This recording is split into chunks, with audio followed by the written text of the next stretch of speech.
Saya coba buka ya. Nah ini Ibu, sebentar ya, ini kemarin yang sudah dibagikan oleh Pak Heri. Bentar, Ya. seperti ini ya. Nah, Oh ini. Satu sih. ini kan ada ekstrakurikuler. Nah ini Ya. ada tabelnya seperti ini Ibu. Nah, kita berikan penjelasannya. Gitu. Oke? Ya, iya Pak. Ya, oke. Nanti dia Ya. dituliskan di sini begitu. Diketikkan maksud saya, diketikkan. Ya. Nah, terus seperti yang sudah ditunjuk oleh Ibu Dwi tadi. Ya. Oke. Ya. Begitu ya Ibu? Iya Pak. Oke. Ya. Terus dia ulang tuh Baik. draft kurikulum. Nanti dibuka kembali draft kurikulumnya ya Bu. Iya Pak. Oke, baik. Baik, Ibu Ana ada lagi kira-kira kendala dalam menyelesaikannya?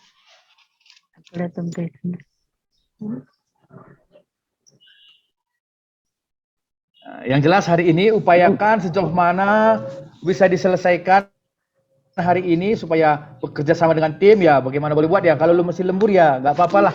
Lembur ya kita tetap semangat dalam kelemburan ya, Pak. ini dan ya kita mengobarkan hati untuk menyambut Natal ini dengan memang mungkin apa ya mengetuk pintu-pintu Semangat POP. untuk menyambut kelahiran Yesus. Jadi mending mengetuk hati-hati kita tetap sekarang kita apa ini mengetuk dari pintu ke pintu walaupun akhirnya nanti kita tibanya itu di apa di kandang Natal gitu. Untuk hari ini sampai besok. Ya Pak. Begitu. Ya. Begitu ya Ibu supaya besok kita bisa kumpulkan dengan optimal apa yang bisa kita kerjakan. Iya Pak. Seoptimal mungkin masih bisa kita lakukan hari ini sampai besok. Ya. Begitu Ibu Ya Ana Pak. kira-kira. Terima kasih. Ada lagi? Non mau tambah? Baik.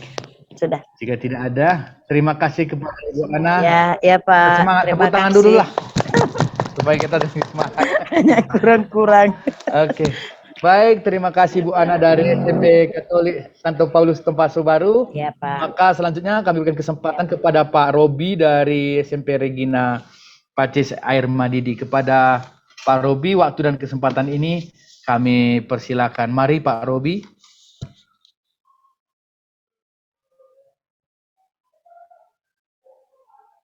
Cek, cek. Apakah suara saya masih bisa didengar? Masih bisa Pak Guido. Oh, demi tadi. Oh iya.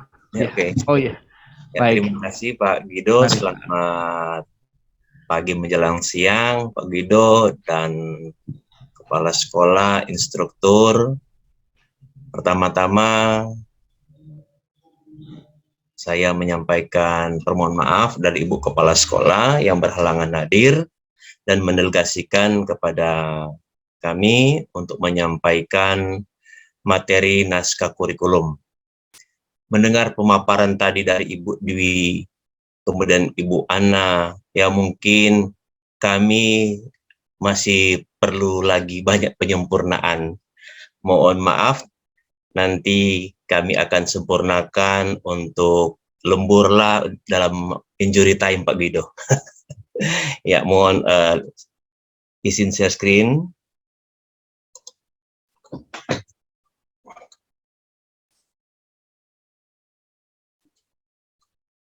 Ini materi kita, materi kami. Dan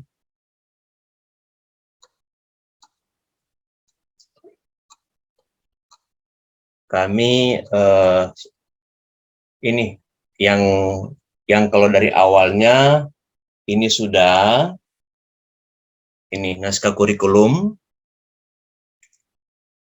Kami naskah kurikulum untuk Matenden tahun pelajaran 2021-2022. Ada beberapa bagian yang kami sudah sampaikan pada beberapa waktu yang lalu, dan ini yang kami ingin konsentrasi untuk model kurikulum. Model kurikulum ini di bab 3 yang kami masih belum mendapatkan, ya mungkin materi ini masih kurang untuk bab 3-nya. Dalam penentuan model kurikulum yang mana. Mohon maaf, Ya. Pak Robi, Ya. share screen-nya belum kelihatan. Oh, belum? Iya. Oh, tunggu Pak. Share screen-nya belum ya?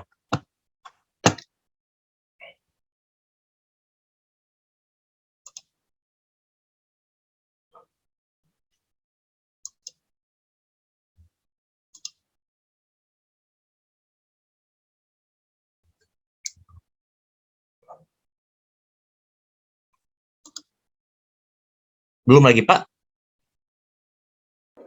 Belum, Bapak. Oh.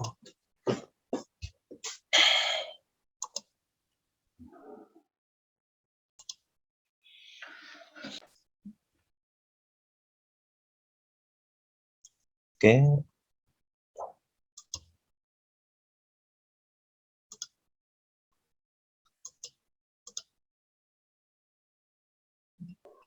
Oke, sudah, Pak. Tunggu.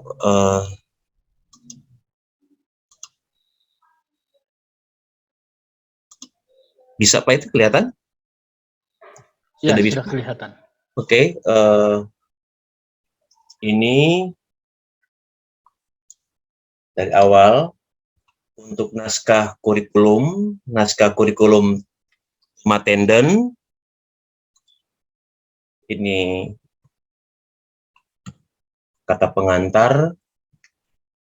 Ini yang kami ingin fokuskan, ini sudah bab 1 pendahuluan sudah dibacakan yang lalu, rumusan misi sekolah bab 2, yang ini bab 3, yang ini kami ingin sampaikan, mungkin ada pencerahan dari Pak Guido, model kurikulum.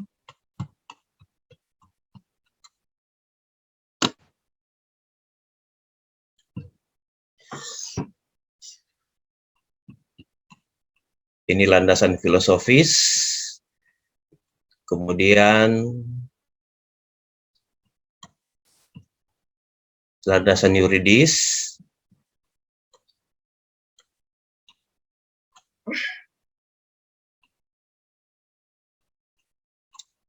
ini Sito Timoto, kemudian dan Tumatenden untuk budaya lokal kami ambil. Ini core value 3, solidaritas, karitas, subsidiaritas. Ini dari keutamaan pembawa damai. Ini falsafah budaya, Sito Timoto dan Tumatenden, landasan ipteks. Ini rumusan misi sekolah. Nah ini model kurikulum. Ini kami cantumkan semua yang ada di modul 8, model pengembangan kurikulum. Yang disampaikan yang lalu kami harus katakanlah memilih. Ketika kami lihat-lihat, ini masing-masing ada kelebihan, ada kekurangan. Ini yang sengaja ini, tapi kami mengambil ini, yang kami ambil ini, mutual adaptif. Jadi kami dapat ini mutual adaptif seperti ini, kurikulum adaptif. Jadi intinya dalam pengembangan disesuaikan dengan keadaan setempat dan sekolah setempat. Ini kurikulum adaptif, yang mutual adaptif ini. Kurikulum adaptif harus menyederhanakan tujuan kurikulum standar SKL. Kurikulum yang berlaku dapat disederhanakan dan diarahkan untuk penugasan literasi, numerasi, dan pengembangan karakter siswa. Artinya siswa tidak hanya dibebani dengan tugas akademik dalam proses pembelajaran, tapi juga dengan pengembangan karakter. Ya, ini kami dapat, ini ada poin 2 dan seterusnya. Kemudian yang ini jadi dalam model kurikulum kami ambil yang mutual adaptif. Ini kami dapat dari ini literaturnya. Kita lanjut. Tujuan juga sudah.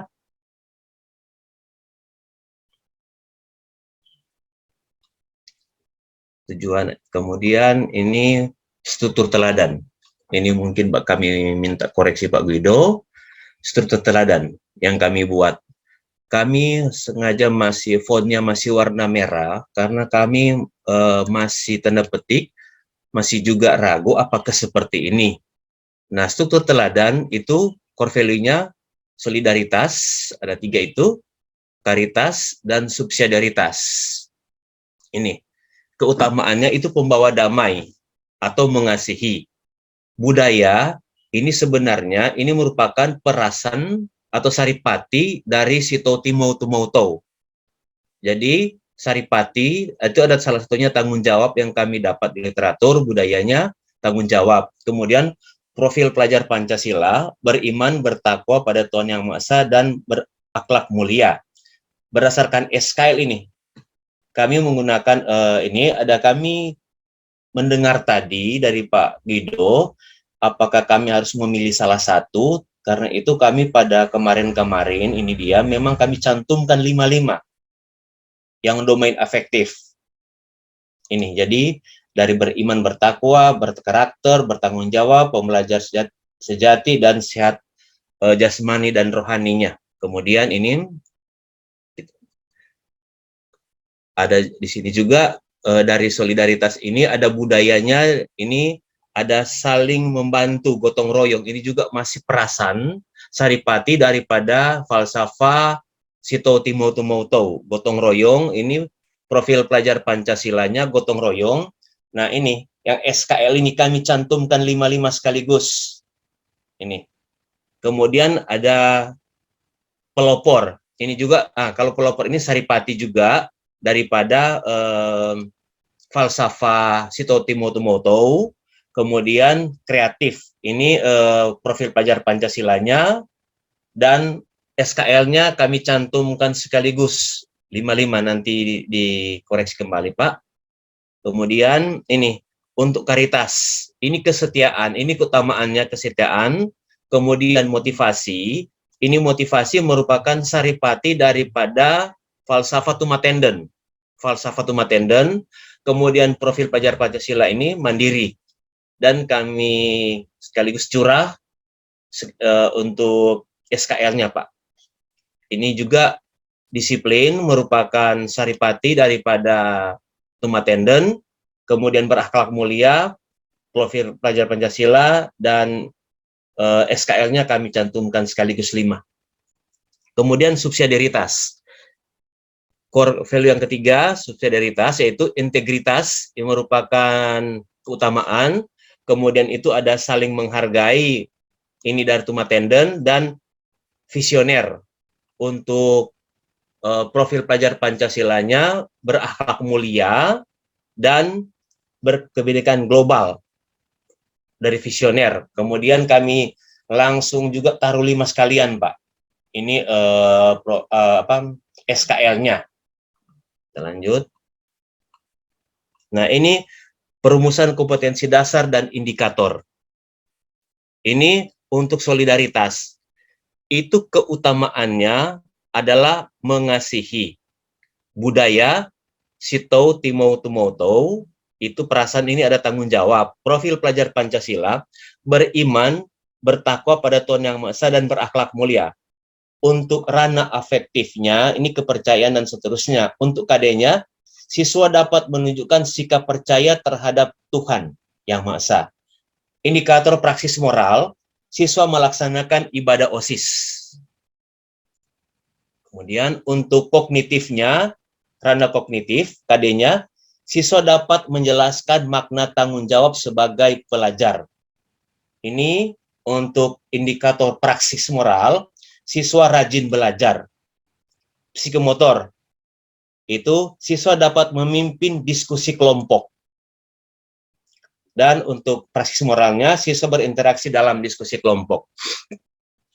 Kemudian, keutamaan yang kedua, kesetiaan. Ini perasaan daripada Sito Timautumautou ada saling membantu. Nah, ini profil pelajar Pancasilanya gotong royong. Dan untuk KD-nya, siswa memiliki pandangan tentang kebersamaan, praksis moralnya, siswa mengunjungi rekannya yang sakit. Kognitif, siswa mengetahui makna kesetiaan. Dan praksis moralnya, siswa dapat menjelaskan hakikat kesetiaan. Psikomotor, siswa berupaya membantu kerja siswa lainnya. Ini dalam praksisnya siswa mengumpulkan donasi.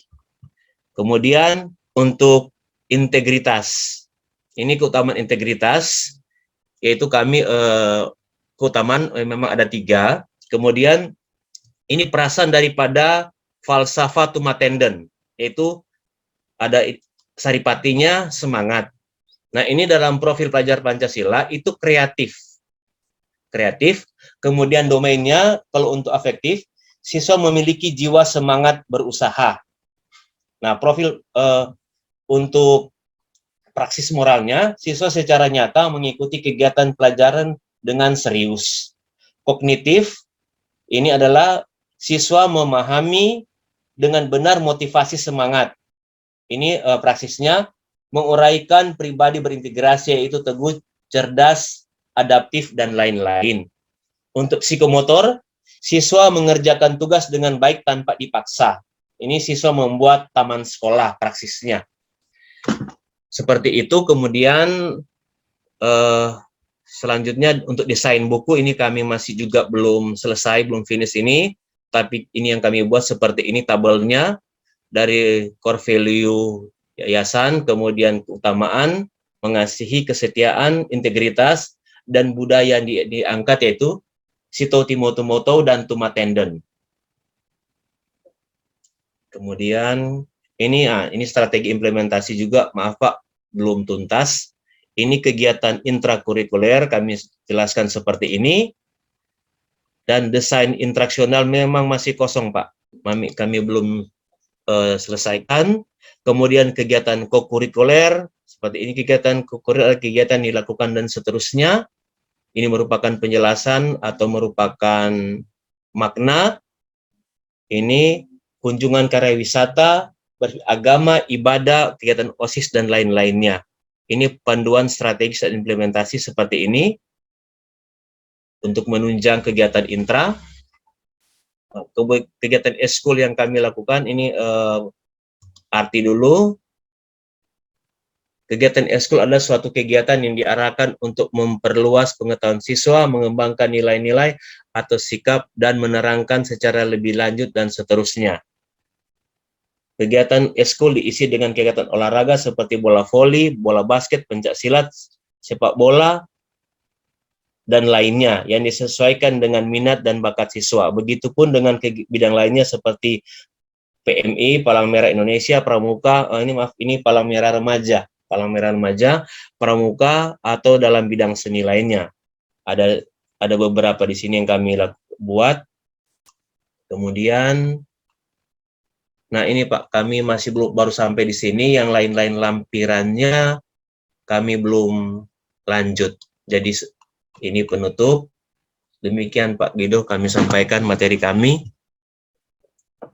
Ada petunjuk dan lain-lain kami harapkan, ya. Baik, terima kasih Pak Robi atas pemaparannya. Mungkin kita mulai dari model kurikulum. Supaya teman-teman yang lain juga mungkin bisa nanti juga lewat diskusi kita ini bisa melengkapi. Model kurikulum.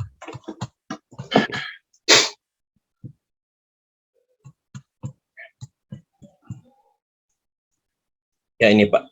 Ya, nah, untuk model kurikulum itu, yang pertama kan model itu ditentukan berdasarkan desain atau perencanaan. Ya. Ya. Kemudian model yang berdasarkan isi dan substansi. Ya. Ya. Kemudian ada berkaitan dengan sistem pendidikan, pengelolaan pendidikan. Ya. Ya. Kemudian ada berdasarkan implementasi, pendekatan implementasi ya. Ya, 4. Oke. Kemudian ada berdasarkan pengelolaan organisasi, begitu ya? Ya benar Pak. Nah, fokusnya bukan hanya cuma satu, Bapak. Tadi Bapak hanya memfokuskan berkaitan Implement- dengan Implementasi pendekatan. mutual adaptif ya. Ya, betul, betul, benar. Nah, boleh dilihat lagi berdasarkan sistem pendidikan, pengelolaan pendidikannya dia model apa dia. Oh, iya, iya. Jadi kita tidak hanya satu, mungkin satu kita pilih salah satu mungkin dari setiap dasar, tetapi tidak hanya satu untuk sebuah model itu. Berdasarkan desain perencanaannya kita menggunakan apa misalnya? Apakah student center curriculum atau subject center curriculum yang di awal itu? Ya, ya. Ataukah kita correlate curriculum atau integrate curriculum? Iya. Nah, itu kan kita kan ada karakteristiknya kan sudah ada bisa dilihat ya, Pak. Iya, iya, iya. Nah, berdasarkan karakteristik itu kita lihat rancangan kita di sekolah saat ini setelah kita mengikuti POP ini ya. Kira-kira model yang manakah yang kita gunakan gitu. Berdasarkan desain ataupun perencanaan. Oh, iya. Nah, Iya. Berdasarkan ini yang mana kita bagian dari kurikulum kita? Oh, Gitu. iya. Apakah kita isi kurikulum kita itu disusun dengan menggabungkan mata pelajaran yang terkait? Apakah itu? Jika itu maka kita correlate kurikulum. Jika misalnya kita isi kurikulum itu betul-betul terpadu sehingga tidak jelas lagi asal mata pelajarannya. Nah, apakah itu berarti integrate kurikulum? Iya, iya. Integrated kurikulum. Jadi sampai mata pelajaran itu tidak jelas. Misalnya kalau sudah jadi samar-samar seperti di SD itu SD ya. Terpadu. Dia kan sudah tematik ya. Tematik ya. Ya, tematik kan akhirnya kita pun agak itu apakah dia integrate kurikulum itu. Nah, kalau kita sudah model seperti itu yang kita laksanakan di kurikulum yang kita bangun ini ya, bukan yang lalu, yang saat ini kita sedang rancang ini, sedang kita desain ini. Nah, jika dia sudah berbentuk model tematik, maka kita integrate kurikulum. Seperti itu, Pak. Berarti itu yang kita pilih. Misalnya model berdasarkan substansi misalnya yang di bawahnya misalnya berdasarkan isi atau substansi. Nah, yang berkaitan dengan substansi itu bagaimana? Apakah kurikulum kita humanistik? Iya, iya. Gitu. Bisa dilihat di bawah. Iya, humanistik. Nah, apakah humanistik? Nah, misalnya ketika humanistik berarti kita berikan penjelasan. Kita kan punya dasar mengatakan bahwa kurikulum yang kita buat itu adalah humanistik. Maka kajiannya itu yang kita tuangkan dan kita jelaskan berdasarkan rancangan kita saat ini, Pak. Oh, iya, iya, iya. Begitu. Kalau humanistik, maka kita cari literasinya, kita cari dasarnya mengapa dan kita ungkapkan mengapa kita mengatakan kurikulum kita itu humanistik. Ya. Begitu, yang menekankan keutuhan pribadi. Keutuhan pribadi. Ya, iya, kurikulum yang didasarkan atas minat kebutuhan siswa aktif belajar seperti itu. Ya. Kalau memang kita menekankan itu, kita ungkapkan, kita ambil kajian teorinya, baru kita ungkapkan sesuai dengan kondisi kita yang kita rancang saat ini. Iya. Begitu Pak Robi, kira-kira. Oh, iya, iya. Iya. Gitu ya. Iya, iya. Nanti untuk Ibu Dwi juga Ibu Ana bisa juga belajar dari penjelasan ini begitu. Supaya nanti menyusunnya itu tidak kesulitan. Kemudian kemarin sebenarnya sudah ada buku yang menjadi oleh-oleh dari Pak Heri yang dibagikan kepada kita. Itu secara online kemarin lewat chat kemarin telah dibagikan untuk menetapkan model ini. Boleh dilihat dari buku-buku itu. Begitu, apabila kita bisa saya kirimkan kembali. Iya, iya. Karena itu merupakan hadiah ini pun akan dihadiahkan kembali kepada kita. Terima kasih. Nanti saya akan kirimkan di chat untuk membantu kita ya, kita. Oke. Supaya kita masih bisa kerjakan. Bagaimana supaya pekerjaan kita dapat selesai. Gitu ya. Oke, nanti akan saya kirimkan. Siap. Oke, baik. Untuk selanjutnya, sesuai dengan yang ditanyakan oleh Pak Robi tadi berkaitan dengan struktur Teladan. teladan, mungkin boleh kita ke arah itu. Iya. Ini. Ya, struktur teladan. Iya, struktur teladan. Baik. Saya mau tanya juga dulu kepada Pak Robi. Ya. Untuk core value sudah ditetapkan ya? Ada tiga, yaitu solidaritas, Solidaritas dan subsidiaritas. Oke. Untuk keutamaannya ada berapa, Pak? 3, Pak. Pembawa damai, mengasihi, kesetiaan, dan integritas. Itu diambil dari mana aja, Pak? Dari pelindung, Pak. Santa Pelindung. Santa Pelindung? Ya. Oke. Lain dari itu, adakah diambil dari yayasan, adakah turun lagi menjadi keutamaan? Nah, kita sesuai penyampaian untuk terminologi ini kan keutamaan memang cuma dari yayasan, dari Santo Pelindung. Iya. Kecuali yang core value memang yang 3 yang yayasan, Pak. Oke. Ya. Oke, baik.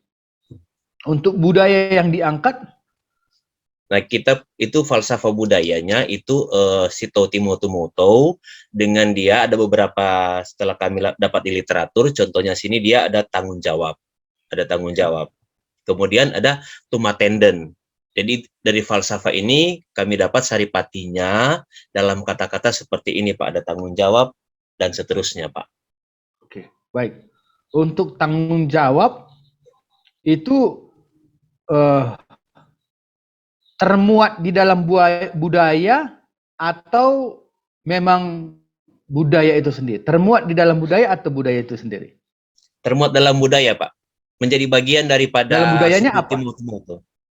Bagaimana, Pak? Oh, berarti budayanya Sito Timotumoto gitu ya, Pak? Ya, budaya Sito Timotumoto, setelah kami dapat di literatur, ada bagian itu ada tanggung jawabnya, ada kerja keras, dan lain sebagainya, Pak. Baik. Budayanya berarti Sito Timotumoto ya, Pak? Iya, benar. Halo, Pak Robi? Ya, halo. Benar ya? Maka Ya, di sini kita tuliskan ya kita ketikkan di sini di bawah budaya ini adalah Sito Timotumoto. Oke, di sini masih tertulis tanggung jawab. Iya. Sebenarnya di sini ada Sito Timotumoto. Oh, di atasnya, Pak. Tanggung jawab. Iya. Oke, itu kan Sito Timotumoto. Ya. Nah, tanggung jawab itu merupakan keutamaan atau memang budaya? Budaya, Pak. Keutamaan. Tanggung jawab itu keutamaan ya. Maka ya, bolehlah kita tuangkan itu di dalam keutamaan. Bagaimana, Pak? Bagaimana? Berarti keutamaan, jika tanggung jawab itu merupakan keutamaan, maka tanggung jawab itu berada di kolom keutamaan. Oh, tanggung jawab ini ya? Iya.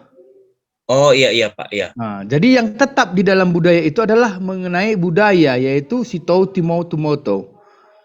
Oh, iya, paham, Pak. Jadi, ini yang seharusnya ini budaya merupakan Sito Timotumoto ya, Pak? Iya. Oh, maaf, tunggu.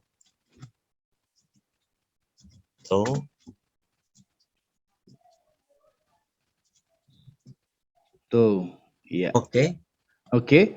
Iya. Nah, kalau kita menemukan nilai tanggung jawab di dalamnya, misalnya keutamaan tanggung jawab di dalamnya, itu baiknya dituangkan di kolom keutamaan seperti itu, Pak. Oh, iya, Pak. Iya. Dituangkan di kolom keutamaan. Saling membantu misalnya, itu dituangkan di kolom keutamaan gitu. Oh, iya. Gitu. Nah, oke, baik. Untuk sampai sini bisa paham ya Pak Robi ya? Paham Pak ya. Jelas. Nah, untuk yang Bapak gambarkan ini saat ini kan keutamaannya pembawa damai. Iya. Nah, pembawa damai dalam kebudayaan Sito Timotumoto. Oke? Iya, benar. Itu menunjukkan profil pelajar Pancasila yang mana itu? Membawa damai. Yaitu di sini Bapak sampaikan bahwa beriman, bertakwa kepada Tuhan yang Maha Esa dan Ya, berakhlak mulia, begitu ya Pak? Ya, ya. Ini sudah linear kah ini? Pembawa damai dengan ini? Iya, dengan keutamaan ini linear, Pak. Linear ya? Oke. Linear. Oke, linear. Oke. Terima kasih. Berarti sampai sini sudah benar kita kerjakan. Paham, Pak. Iya. Nah, selanjutnya berdasarkan SKL Permendikbud nomor 20 tahun 2016, liniernya dengan yang mana gitu? Poin 1, Pak. Satu ya, beriman dan bertakwa kepada Tuhan yang Maha Esa ya. Iya, ini. Maka kita sampaikan, kita ketikkan hanya yang itu, tidak usah lima-limanya. Oh, paham. Paham ya? Iya, oke. Iya. Paham, mengerti. Gitu. Nah, namun kalau seandainya ada dua yang berkaitan, boleh dituangkan dua. Oh, Gitu. iya, mengerti. Iya. Yang mana yang tidak merupakan linearitas dengan keutamaan ini tidak usah kita tuangkan begitu. Sehingga dengan demikian setiap orang yang membaca nanti naskah kita ini bisa paham ya. Iya, Pak. Iya gitu. Oke, untuk ini juga Sito Timoto ya. Iya, Pak, sama itu. Oke, iya. Oke. Nah, jadi Pak yang SKL juga kami harus pilih salah satu nih, Pak ya. Iya, baik. Oke, ya, paham. Nah. Iya. Oke. Iya. Kemudian, nah, keutamaan yang di sini apa ya, Pak? Kira-kira yang barusan Bapak ganti, yang di sini. Mana, Pak? Di sini tadi, ini di Sito Timoto yang di gotong royong ini. Tuh, Pak. Saling membantu. Iya. Nah, saling membantu itu suatu keutamaan ya. Keutamaan, ya benar, Pak. Ya, nah, maka keutamaan ini saling membantu di kolom keutamaan Sito Timoto, kemudian gotong royong, baru kita tetapkan lagi SKL-nya. Oh, iya. Oke, jadi solidaritas itu tidak hanya satu keutamaan, Pak. Iya. Ya, solidaritas itu nanti ada beberapa keutamaan di dalam solidaritas. Iya, Pak. Ya kan? Tidak hanya pembawa damai saja, tetapi solidaritas itu memiliki beberapa keutamaan. Nah, itu mungkin saling membantu, kemudian budayanya Sito Timoto, profil pelajar Pancasilanya, gotong royong. Iya. Kemudian SKL-nya itu yang tepat apa kira-kira? Bertanggung jawab, Pak. Oke, berarti itu nanti yang lainnya kita hapus, kita tetapkan bertanggung jawab. Oke, iya, paham. Paham ya? Mungkin bisa coba kita hapus dulu di SKL-nya. Oke, yang lain. Oke. Iya.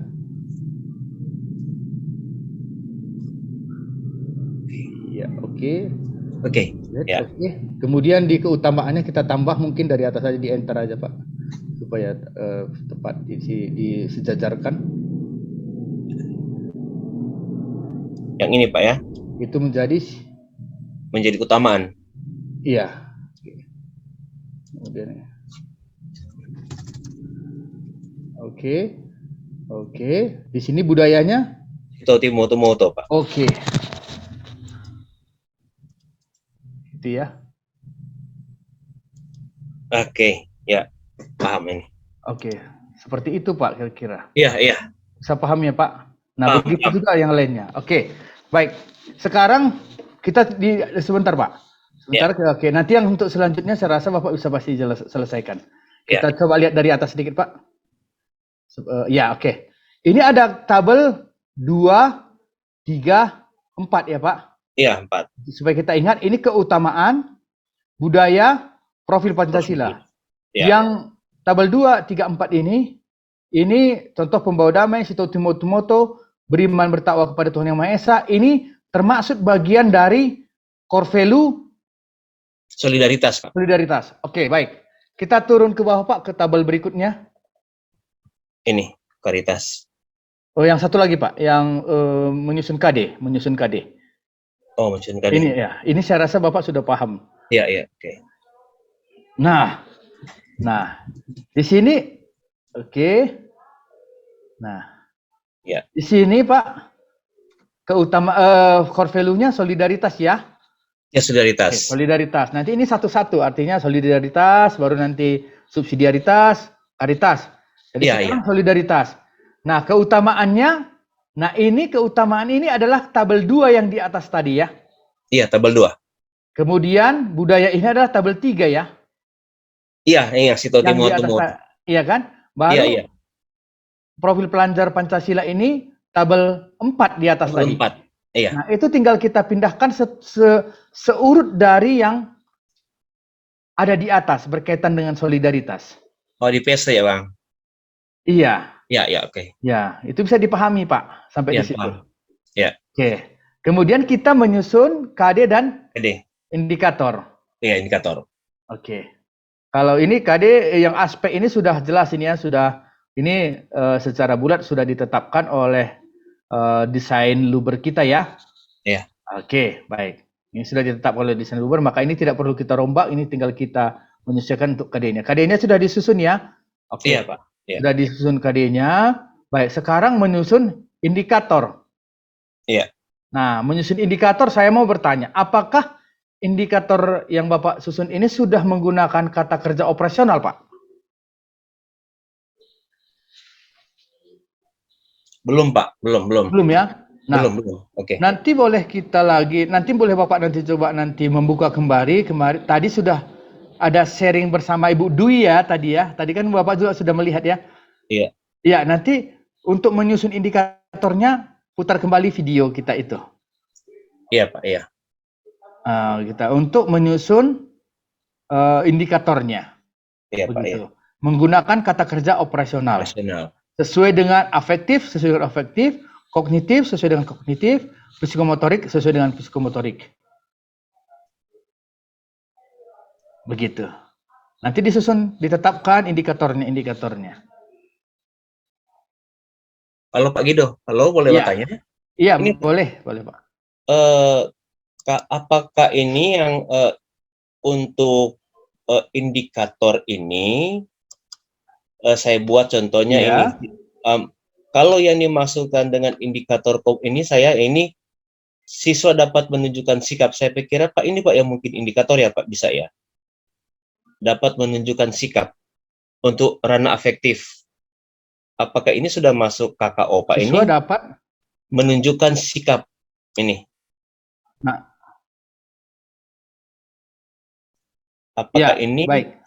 Ya. Nah, ini artinya kompetensi dasar itu ini kan muatan yang mau ditanamkan kepada berkaitan dengan keutamaan kebudaya dan profil Pancasila kita. Kan gitu. Yang sudah kita tentukan ini. Nah, secara spesifiknya, secara praksis moralnya kan bisa dispesifikkan lagi di dalam indikatornya. Oke? Oh iya. Nah, menspesifikkan di indikator itu tetap kita menggunakan kata kerja operasional. Oh, iya. Ya. Ya. Oke. Karena nanti praksis moralnya itu setidaknya dapat terukur apa yang mau dilakukan, begitu. Dan supaya dia ilmiah juga ya. Ilmiah ketika memang kita menggunakan kata kerja yang sesuai dengan ranah afektif, sesuai dengan ranah kognitif, sehingga kita tidak salah menetapkan kata kerjanya begitu. Karena kata kerja itu adalah sesuatu yang akan dilakukan oleh peserta didik kita. Iya, Pak, ya. Ya, jadi indikator ini praksis moralnya itu kita mau menspesifikkan lagi dari kompetensi dasar, kan begitu? Iya, Pak. Ya. Dalam bentuk praksis moral, apa yang dilakukan secara konkretnya begitu. Nah, baiklah kita tetap mempergunakan kata kerja operasional, kan begitu ya? Ya. Gitu. Maka di praksis moralnya ini, di indikator ini kita tuangkanlah dengan lebih spesifik dari kompetensi dasar ini. Oh iya. Ya, menunjukkan sikap percaya terhadap Tuhan itu secara afektif itu bagaimana saja begitu. Nah, itu secara sikapnya. Lihat nanti di kata kerja operasional berkaitan dengan sikap bagaimana saja dia. Gitu. Oh, ya. Paham. Nah, bisa dipahami ya, Pak? Ya, oke. Bisa, Pak. Nah, ini juga masukan kepada Pak Robi, Ibu Dwi, dan Ibu Ana juga ya, supaya kita sebenarnya sama menyimak. Saya mau tanya dulu. Ya. Apakah nantinya praksis moral ini ya sama kita perlakukan untuk anak kelas 7, 8, 9? Apakah kita perlakukan sama? Mungkin kalau ada yang bisa menjawab, boleh dibuka mic-nya.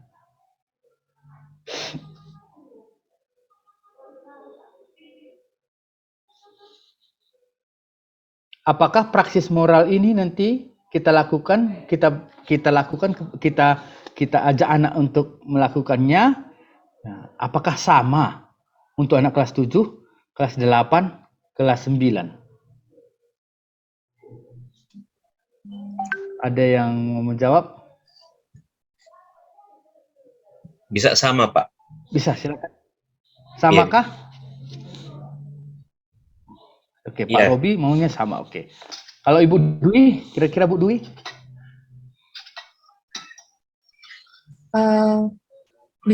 Harusnya Pak ada peningkatan. Bagaimana Bu? Harusnya ada Peningkatan. peningkatannya. Iya. Kalau Bu Ana? Mic-nya Bu. Ibu Ana, mic-nya Ibu. Kalau menurut saya memang untuk tingkatan anak-anak itu kan berbeda, Pak. Memang Iya. kalau untuk yang kelas 7, situasinya masih sedikit ada bawa-bawaan dari SD. Jadi cara juga untuk mendampingi mereka itu berbeda dengan yang sudah di kelas 9. Oke.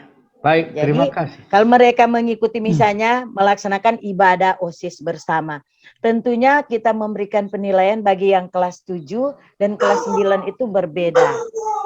Oh, Karena kalau berbeda yang ya. kelas 9 kan sudah lebih paham, sedangkan yang kelas 7 masih sedikit, kalau bahasa Manado masih cokodidi ke sana kemari. Jadi orang boleh masih mau diarah-arahkan lagi. Terima kasih.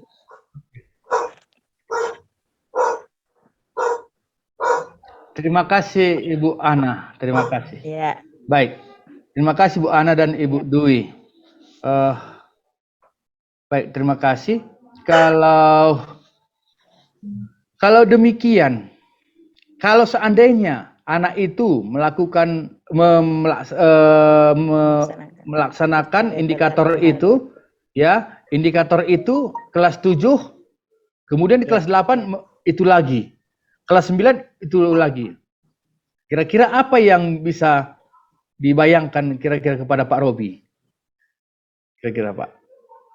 Oke. Maksud saya tadi Pak, kalau umpamanya indikator, misalnya siswa melaksanakan ibadah praksis moralnya, Iya. itu bisa sama, karena ketika mereka, ini kan praksis itu sesuatu yang memang dijawantakan oleh siswa, mereka melaksanakan ibadah OSIS, tidak perlu ada pembedaan ruangannya, materinya, kecuali hal-hal yang berkaitan dengan kegiatan-kegiatan yang lain, itu bisa beda. Itu maksud saya Pak, terima kasih. Baik, terima kasih Pak Robi. Ya, itu jawaban ada baiknya juga, tepat juga yang disampaikan, karena dalam melaksanakan ibadah itu tidak ada perubahan tingkatan ya, begitu ya. Ya. Artinya kelas 7 kelas 8 sama saja tetap dalam konsep melaksanakan ibadahnya begitu ya. Nah, baik. Namun untuk yang lainnya, kalau kita mau melakukan peningkatan seperti yang disampaikan Ibu Dwi dan Ibu Ana tadi, itu bisa kita lakukan dengan menggunakan kata kerjanya. Oh iya. Ya, Pak Robi juga mungkin ya oke, mungkin di ibadah ini oke, bisa seperti itu yang pas yang disampaikan Pak Robi. Namun untuk di bagian keutamaan yang lainnya mungkin dan indikator yang lainnya, itu kita bisa melakukan peningkatan dengan menggunakan kata kerja. Yakin tidak gitu? Ya, Contoh ya, benar ya. Contoh secara kognitif yang mungkin sering kita membahas itu berkaitan dengan kognitif. Kognitif itu dimulai dari C1 sampai C6. C6. Ya, artinya bertahap. Mungkin C1 sampai C2 itu di kelas 7, pastinya kan harus bertahap. Baru C3, C4 di kelas 8, C5, C6 di kelas 9. 9. Nah, akhirnya siswa tamat dari sekolah kita, kelas 9 itu, dia sudah mampu menciptakan, sampai dia level mencipta. Gitulah pengetahuannya ya, kira-kira. Iya, Pak. Bisa kita pahami ya? Nah, untuk menentukan itu, berpengaruh tidak kata kerja operasional? Sangat berpengaruh, Pak. Sangat berpengaruh. Berpengaruh, no? Nah, dengan demikian, dalam indikator ini, praksis moralnya itu, baiklah kita menerapkan penggunaan kata kerja operasional. Ya, Kata kerja operasional. dengan demikian anak levelnya akan semakin meningkat, level belajarnya akan semakin meningkat, dan dengan demikian kita bisa mengeluarkan anak dari sekolah kita itu dengan lebih mantap begitu. Itu akan terjadi. Dalam kurikulum prototype ini yang dinamakan scaffolding. Scaffolding itu peranca seperti ini. Ya, seperti kurikulum prototype. Iya, di dalam kurikulum prototype itu diharapkan peningkatan itu secara bertahap, scaffolding. Peranca itu kalau misalnya membangun peranca ya, menara seperti itu, pasti ada menara di yang paling bawah ya. Bertahap sampai menara yang puncak. Tanpa adanya menara yang di bawah. Tanpa adanya menara di bawah ini, apakah mungkin sampai di puncak? Tidak akan mungkin. Oleh karena itu kita diajak untuk menyusun secara bertahap. Begitu. Nah, kita berharapkan sampai di puncak. Maka itulah scaffolding. Nah, iya itu scaffolding. Ya, Vygotsky mengatakan ya pembelajaran itu scaffolding. Jadi bertahap. Begitu. Makin meningkat. Begitu.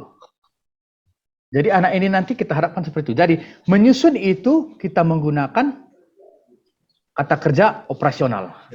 Nah, maka nanti setelah kita menemukan ini, maka perlu kita menyusunnya berdasarkan kelasnya.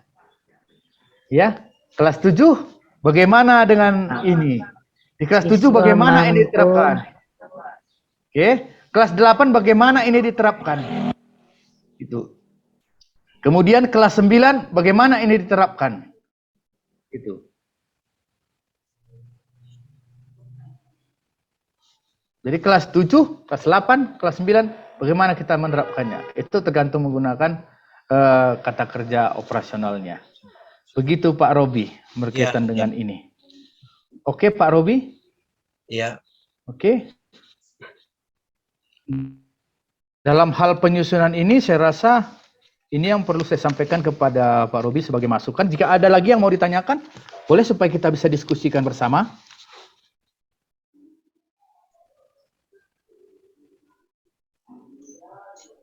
Karena kita masih ada satu sekolah lagi. Izin bertanya, Pak. Iya, mari Ibu. Jadi Pak, tadi seperti apa yang Bapak jelaskan tadi, nanti di praksis moral nanti, di kolom 6 nanti ini, kita akan bagi 3 jenjang Pak ya.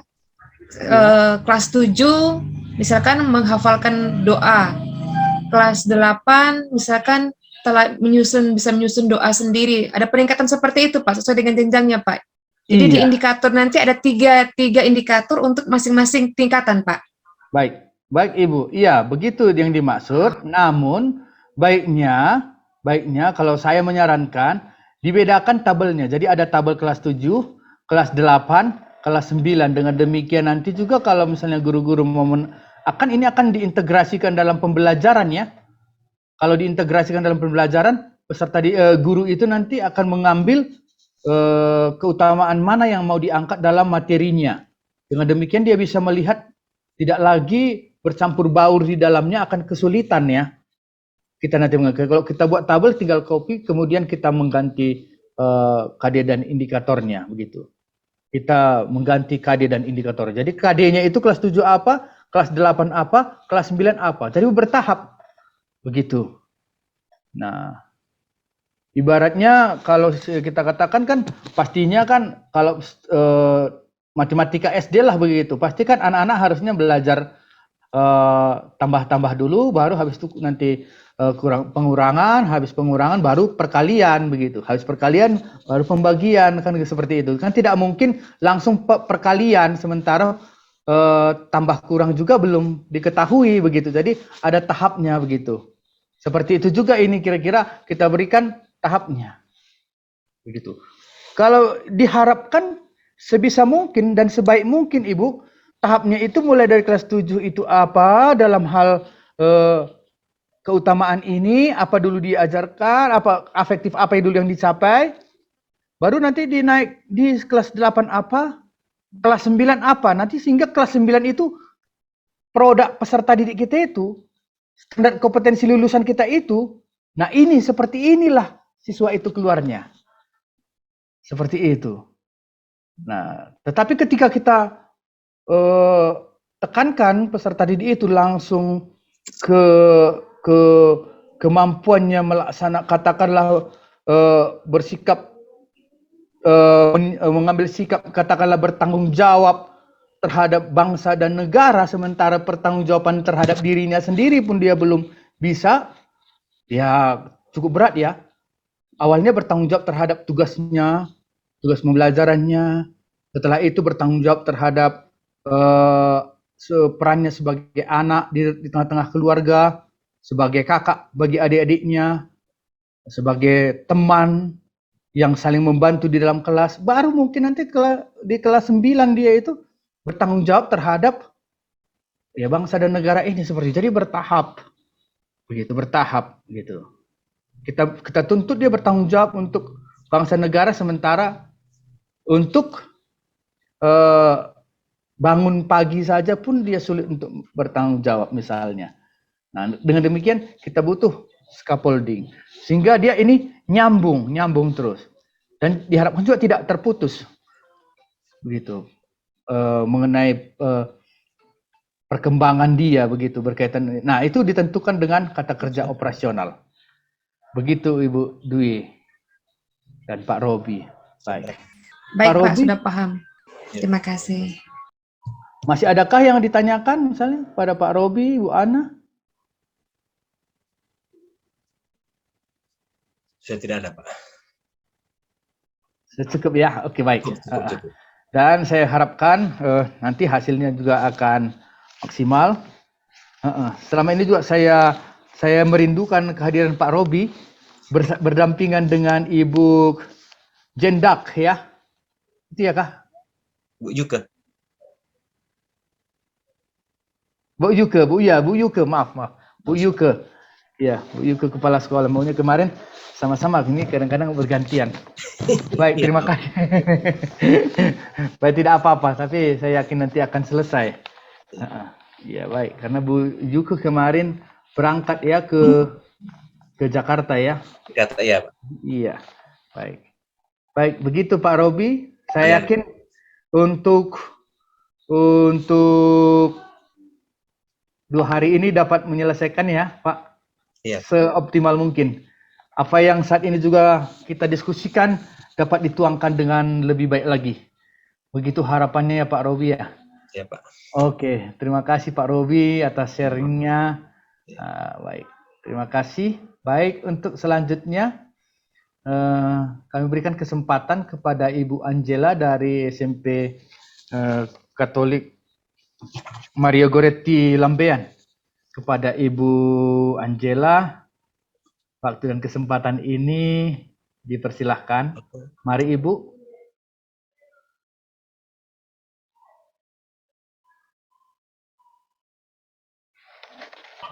Masih di mute Ibu, suaranya Ibu belum terdengar. Oke, ya maaf. Oke ya, terima kasih atas kesempatan. Selamat siang dan selamat bertemu kembali ya lewat pertemuan kita di hari ini. Ya mungkin ini merupakan satu pertemuan yang terakhir ya, kalau tidak salah ya.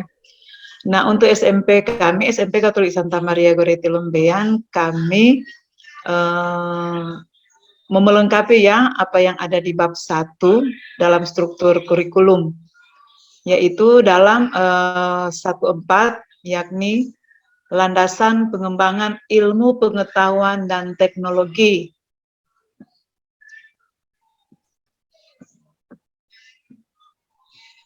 Ya, maaf ya, ada apa sedikit.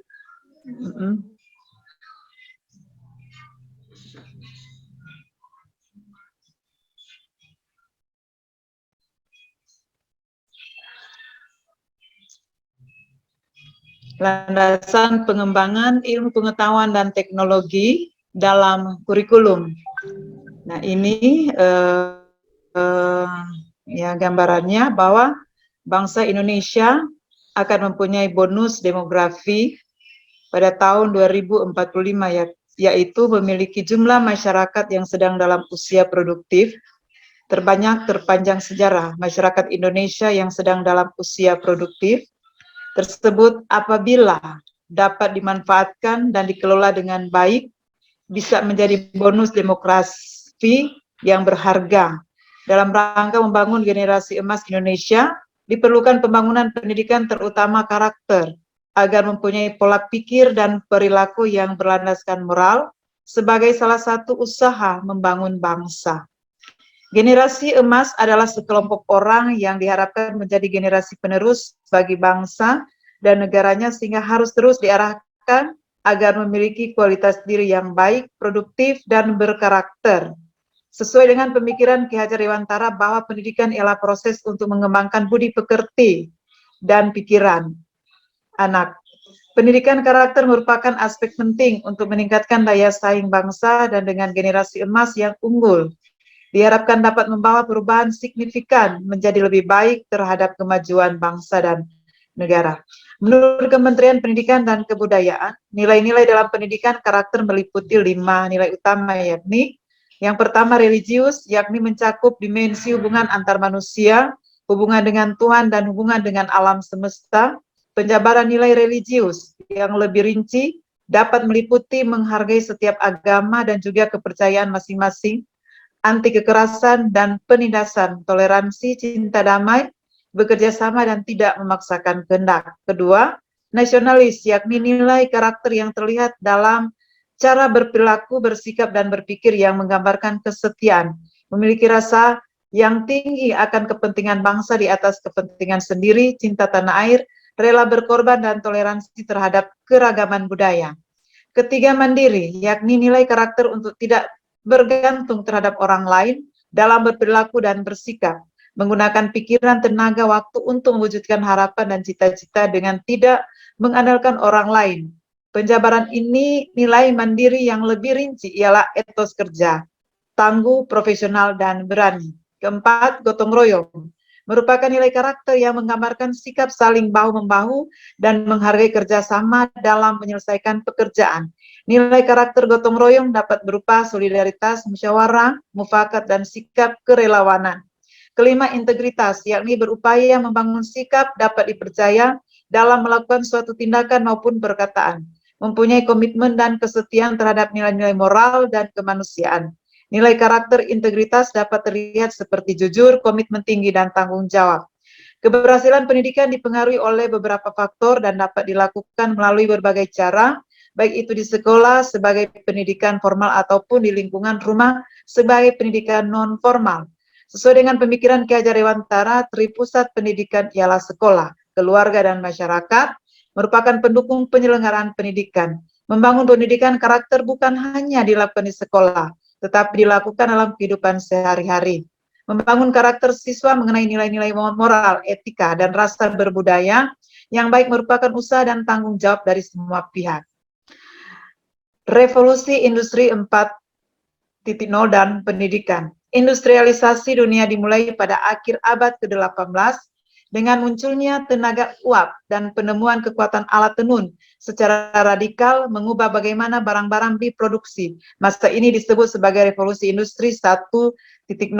Seabad kemudian, listrik dan jalur perakitan memungkinkan produksi massal atau disebut revolusi industri 2.0. Pada tahun 1970-an, revolusi industri 3.0 dimulai ketika kemajuan dalam otomatisasi bertenaga komputer memungkinkan seseorang memprogram mesin dan jaringan. Revolusi industri 3 4.0 ini ditandai dengan penyesuaian massal dan fleksibilitas manufaktur berbasis otomasi dan robot. Awal mula dari revolusi industri 4.0 dicetuskan pertama kali oleh sekelompok perwakilan ahli berbagai bidang asal Jerman pada tahun 2011 lalu di acara Hannover Trade Fair. Dipaparkan bahwa industri saat ini telah memasuki inovasi baru di mana proses produksi mulai berubah pesat. Pemerintah Jerman menganggap serius gagasan ini dan tidak lama menjadikan gagasan ini sebuah gagasan resmi. Setelah resminya gagasan ini, pemerintah Jerman bahkan membentuk kelompok khusus untuk membahas mengenai penerapan industri 4.0. Lee et al. 2013 menjelaskan industri 4.0 ditandai dengan peningkatan digitalisasi manufaktur yang didorong oleh 4 faktor. Yang pertama, peningkatan volume data, kekuatan komputasi dan konektivitas. Kedua, munculnya analisis, kemampuan dan kecerdasan bisnis. Ketiga, terjadinya bentuk interaksi baru antara manusia dengan mesin. Keempat, perbaikan instruksi transfer digital ke dunia fisik seperti robotika dan 3D printing. Lifter dan Siener 2013 menambahkan prinsip dasar industri 4.0 adalah penggabungan mesin, alur kerja, dan sistem dengan menerapkan jaringan cerdas di sepanjang rantai dan proses produksi untuk mengendalikan satu sama lain secara mandiri. Industri 4.0 merupakan industri yang menggabungkan teknologi otomatisasi dengan teknologi siber. Ini merupakan tren otomatisasi dan pertukaran data dalam teknologi manufaktur termasuk sistem siberfisik, internet untuk segala atau Internet of Things. Komputasi awan dan komputasi kognitif, industri 4.0 menghasilkan pabrik cerdas. Di dalam pabrik cerdas berstruktur moduler, sistem siberfisik, mengawasi proses fisik, menciptakan salinan dunia fisik secara virtual, dan membuat keputusan yang tidak terpusat. Lewat internet untuk segala, sistem di siberfisik berkomunikasi dan bekerja sama dengan satu sama lain dan manusia secara bersamaan lewat komputasi awan. Layanan internal dan lintas organisasi disediakan dan dimanfaatkan oleh berbagai pihak di dalam rantai nilai. Singkatnya, revolusi ini menanamkan teknologi yang cerdas dan terhubung tidak hanya di dalam perusahaan, tetapi juga kehidupan sehari-hari kita. World Economic Forum menyebutkan revolusi industri 4.0 adalah revolusi berbasis siberfisikal, sistem yang secara garis besar merupakan gabungan 3 domain, yaitu digital, fisik, dan biologi, ditandai dengan munculnya fungsi-fungsi kecerdasan buatan yang membutuhkan kemampuan cyber security, era pengembangan, dan seterusnya. Era revolusi industri 4.0 mengubah konsep pekerjaan, struktur pekerjaan, dan kompetensi yang dibutuhkan dunia pekerjaan. Sebuah survei perusahaan perekrutan internasional Robert Walters bertajuk Salary Survey 2018 menyebutkan fokus pada transformasi bisnis ke platform digital telah memicu permintaan profesional sumber daya manusia yang memiliki kompetensi yang jauh berbeda dari sebelumnya. Era revolusi industri 4.0 juga mengubah cara pandang tentang pendidikan. Perubahan yang dilakukan tidak hanya sekedar cara mengajar, tetapi jauh yang lebih esensial, yakni perubahan cara pandang terhadap konsep pendidikan itu sendiri. Era revolusi industri 4.0 merupakan tantangan berat bagi guru Indonesia. Mengutip dari Jack Ma dalam pertemuan tahunan World Economic Forum 2018, pendidikan adalah tantangan besar abad ini. Jika tidak mengubah cara mendidik dan belajar mengajar, 30 tahun mendatang kita akan mengalami kesulitan besar. Pendidikan dan pembelajaran syarat dengan muatan pengetahuan mengesampingkan muatan sikap dan keterampilan sebagaimana saat ini terimplementasi akan menghasilkan peserta didik yang tidak mampu berkompetensi dengan mesin. Dominasi pengetahuan dalam pendidikan dan pembelajaran harus diubah agar kelak anak-anak muda Indonesia mampu mengungguli kecerdasan mesin sekaligus mampu bersikap bijak dalam menggunakan mesin untuk kemaslahatan. Untuk menghadapi pembelajaran di abad 21, setiap orang harus memiliki keterampilan berpikir kritis, pengetahuan dan kemampuan literasi digital, literasi informasi, literasi media, dan menguasai teknologi informasi dan komunikasi. Keterampilan abad 21 adalah life and career skills, learning and innovation skills, dan information media and technology skills. Ketiga penampilan tersebut dirangkum dalam sebuah skema yang disebut dengan Pelangi Keterampilan Pengetahuan Abad 21. Skema tersebut tidak diadaptasi oleh organisasi nirlaba yang mengembangkan kerangka kerja pendidikan abad 21 ke seluruh dunia melalui situs www.21 orang yang berbasis di negara bagian Tuskol Amerika. Adapun konsep keterampilan abad 21 dan care subject 3R dideskripsikan berikut ini. Gambar 4 menunjukkan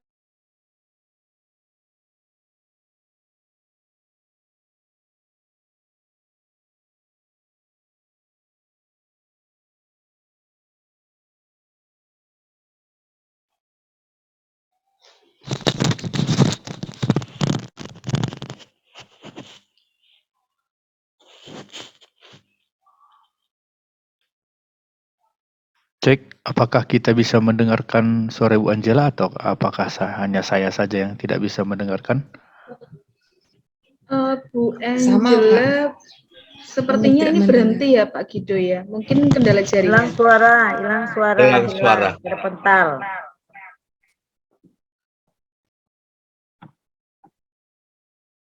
Jaringan selari. Ya, terpental Pak Gido.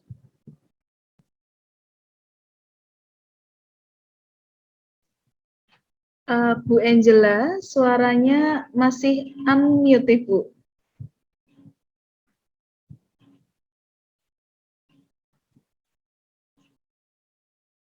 Ya, masih unmute itu karena tadi terpental, Ibu.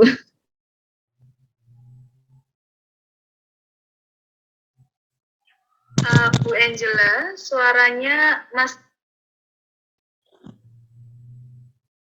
Oke, Bu Angela, mic-nya Bu Angela.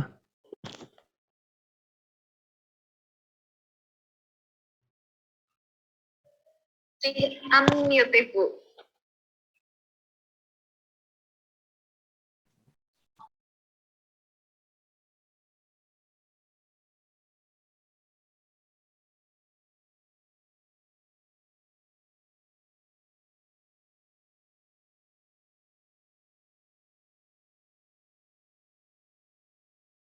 Iya, maaf, ada gangguan. Masyarakat 5.0 dan transformasi pendidikan. Istilah masyarakat 5.0 pertama kali muncul di Jepang pada tahun 2016 dan sejak itu menyebar dan konsep dasarnya terus dibentuk. Masyarakat 5.0 adalah istilah yang digunakan dalam Fit Skills and Technology Basic Plan yang dikaji oleh Dewan Ilmu Pengetahuan Teknologi dan Inovasi Pemerintah Jepang. Masyarakat 5.0 dapat didefinisikan sebagai masyarakat cerdas yang benar-benar mengintegrasikan dunia fisik dan dunia maya. Meskipun berfokus pada kemanusiaan, 5.0 mengacu pada jenis masyarakat baru. Inovasi dalam ilmu dan teknologi menempati tempat yang menonjol dengan tujuan menyeimbangkan masalah sosial yang perlu dipecahkan sembari memastikan perkembangan ekonomi. Masyarakat 5.0 merupakan masa depan baru umat manusia dengan memanfaatkan teknologi dalam pelbagai aspek kehidupan. Big Data dan Internet of Things akan berubah bentuk menjadi kecerdasan buatan yang menyentuh setiap aspek kehidupan masyarakat. Dan karenanya akan mengubah kebiasaan dan kehidupan dalam berbagai aspek, seperti kesehatan, finansial, mobilitas, dan infrastruktur. Pada era ini, teknologi AI makin dikembangkan yang bermuara pada lebih diperolehnya kemudahan bagi kehidupan manusia. Masyarakat 5.0 tidak bisa dipisahkan dengan revolusi industri 4.0. Ada tali temali antara keduanya, industri 4.0 pada umumnya. Nah, Jepang memperkenalkan masyarakat 5.0 dengan keidan Ren. Kita lihat ya berupa ya grafik di situ.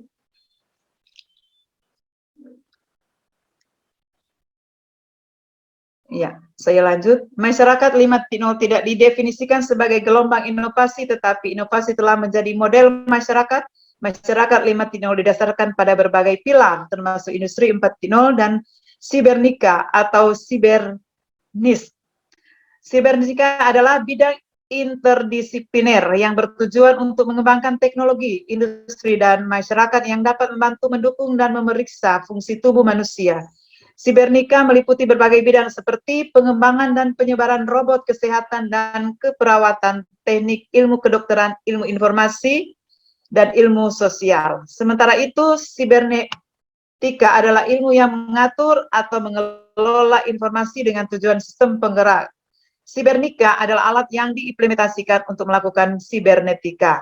Berkenaan dengan industri 4.0 sebagai pilar penting masyarakat 5.0, sudah tentu kemampuan yang dibutuhkan untuk dapat melaksanakan aktivitas pekerjaan di era industri 4.0 relevan dengan kebutuhan pembelajaran pada era masyarakat 5.0. Menurut Yamnun 2018, kemampuan itu meliputi persepsi sensorik, mengambil informasi, kemampuan mengenali pola-pola atau kategori-kategori, membangkitkan pola atau kategori baru, memecahkan masalah, memaksimalkan dan merencanakan, menciptakan atau kreativitas, mengartikulasikan atau menampilkan output, berkoordinasi dengan berbagai pihak, menggunakan bahasa untuk mengungkapkan gagasan, menggunakan bahasa untuk memahami gagasan, mengindera sosial dan emosional, membuat pertimbangan sosial dan emosional, menghasilkan output emosional dan sosial, motorik halus, ketangkasan, motorik kasar, navigasi, dan mobilitas. Kemampuan beradaptasi, kelincahan, mobilitas, dan reaktivitas adalah kata-kata kunci dalam kehidupan masyarakat 5.0 yang mencakup fakta bahwa mutasi, perubahan, dan evolusi adalah konstanta yang dapat diamati setiap hari, yang juga tercermin dari infrastruktur, pengetahuan, dan keterampilan. Kemampuan beradaptasi, kelincahan, dan reaktivitas sangat penting dan membutuhkan penerapan industri 4.0, menggunakan teknik aditif yang menggunakan lebih sedikit sumber daya untuk produksi. Mobilitas berdampak pada transportasi dan menjadikan orang lebih cerdas. Masyarakat 5.0 adalah dunia baru yang segar dan pertukaran menjadi hal yang penting. Konsep ini mempertanyakan keunggulan pertukaran ekonomi dan keunggulan gagasan. Seturut dengan cakupan konsep masyarakat 5.0 di atas, pendidikan harus mengedepankan pengembangan kreativitas. Menurut Campbell, kreativitas adalah kegiatan yang mendatangkan hasil yang bersifat baru dan berguna, berbeda dengan Campbell. Santrok 2002 menyatakan bahwa kreativitas adalah kemampuan untuk memikirkan sesuatu dengan cara-cara yang baru dan tidak biasa serta melahirkan suatu solusi yang unik terhadap masalah yang dihadapi. Jika Campbell menekankan pada hasil, Santrok menekankan kedua-duanya, yakni cara atau proses dan hasil dari proses tersebut. Sementara itu menurut Majesty 1990, kreativitas adalah cara berpikir dan bertindak atau menciptakan sesuatu yang orisinal dan bernilai bagi dirinya dan orang lain. Dari berbagai pandangan tersebut, jelaslah bahwa kreativitas mengacu pada cara berpikir dan bertindak untuk menghasilkan sesuatu yang baru, orisinal, dan memiliki kemanfaatan baik untuk dirinya sendiri maupun orang lain. Kreativitas berstrategi dapat diwujudkan manakala terselenggara pembelajaran yang efektif. Pembelajaran demikian akan dapat dicapai manakala pendidik maupun memilih, merancang, dan menggunakan pembelajaran yang inovatif serta berbasis pada kebutuhan para peserta didik. Sebagaimana dinyatakan oleh Joyce Way dan Calhoun 2011, bahwa kunci utama untuk dapat mencapai tujuan pembelajaran adalah dengan menggunakan model pembelajaran efektif yang berorientasi pada kecerdasan. Pendidik dituntut pula mengembangkan keterampilan berpikir aras tinggi atau higher order thinking skill. Hodge menurut Renitz adalah proses berpikir kompleks dalam menguraikan materi, membuat simpulan, membangun representasi, menganalisis, dan membangun hubungan dengan melibatkan aktivitas mental yang paling dasar. Keterampilan ini sering digunakan untuk mengacu pada proses tingkat tinggi menurut taksonomi Bloom. Menurut Bloom, keterampilan dapat dibedakan menjadi dua bagian, yaitu keterampilan tingkat rendah dalam proses pembelajaran yang mencakup mengingat, memahami, dan menerapkan. Keterampilan berpikir tingkat tinggi yang mencakup keterampilan menganalisis, mengevaluasi dan mencipta. Keterampilan berpikir aras tinggi dipicu oleh 4 kondisi, yaitu sebuah situasi belajar tertentu memerlukan strategi pembelajaran yang spesifik. Kecerdasan tidak lagi dipandang sebagai kemampuan yang tidak dapat diubah, melainkan kesatuan pengetahuan yang dipengaruhi oleh berbagai faktor. Pemahaman pemandangan yang telah bergeser dari unidimensi, linier, hierarki atau spiral menuju pemahaman pandangan ke multidimensi dan interaktif, dan yang terakhir keterampilan berpikir aras tinggi yang lebih spesifik seperti penalaran, kemampuan analisis, dan keterampilan berpikir kritis. Secara esensial berpikir kritis menurut John Dewey merupakan suatu proses aktif seseorang berpikir segala hal secara mendalam, mengajukan berbagai pertanyaan, menemukan informasi yang relevan daripada menunggu informasi secara pasif. Berpikir kritis mengacu pada proses pengerahan segala pengetahuan dan keterampilan dalam memecahkan permasalahan yang muncul, mengambil keputusan, menganalisis semua asumsi yang muncul, dan melakukan investigasi atau penelitian berdasarkan data dan informasi yang telah didapat, sehingga menghasilkan informasi atau simpulan yang diinginkan. Pendidik hendaknya menyadari bahwa peserta para era digital memiliki karakteristik yang berbeda dengan era saat pendidik hidup di usianya. Prensky menyebut bahwa generasi yang lahir di era digital ini adalah digital natif, yang artinya sejak lahir telah dilingkupi oleh berbagai macam peralatan digital seperti komputer, video game digital, musik player, kamera video, telepon seluler, serta berbagai macam perangkat khas era digital. Kondisi ini berdampak besar pada psikologis anak-anak muda bangsa ini termasuk siswa dan mahasiswa. Tidak jarang terjadi pula pergeseran nilai dan makna pada mereka dalam memandang, menyingkapi, dan mengatasi suatu permasalahan. Lanjut pembelajaran abad ke-21. Jika kita cermati dengan saksama pengembangan kurikulum pada jenjang pendidikan dasar dan menengah yang dilakukan Kementerian Pendidikan dan Kebudayaan, telah mengacu pada 3 konsep pendidikan abad 21, yaitu keterampilan abad ke-21,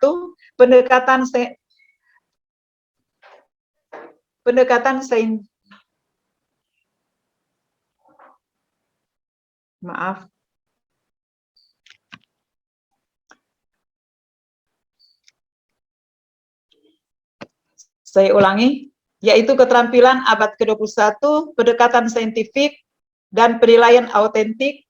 Implikasi penting bagi guru dan sekolah adalah bahwa pembelajaran harus merujuk pada 4 karakter belajar abad 21, yaitu berpikir kritis dan pemecahan masalah, kreatif dan inovasi, kolaborasi, dan komunikasi yang dikenal dengan 4C.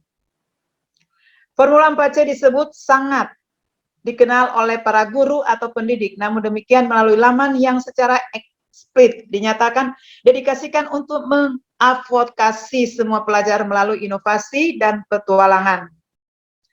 Seorang guru pendidikan khusus dan pelatih STEM di New York mengelaborasi kebutuhan pembelajaran abad 21 menjadi 7R, 3R dan 3M. Untuk mengatasi pembelajaran pada masa mendatang, muncullah eksplorasi keterampilan global yang diperlukan di semua bidang, yakni pengakuan 4C,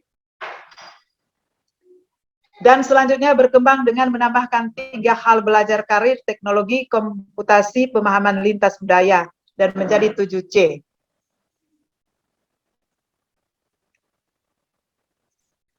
Tiga C ini mengacu pada berpikir kritis dengan menciptakan tantangan terbuka bagi siswa yang memerlukan penelitian dan analisis informasi bersama dengan pemecahan masalah dan pemikiran analitik.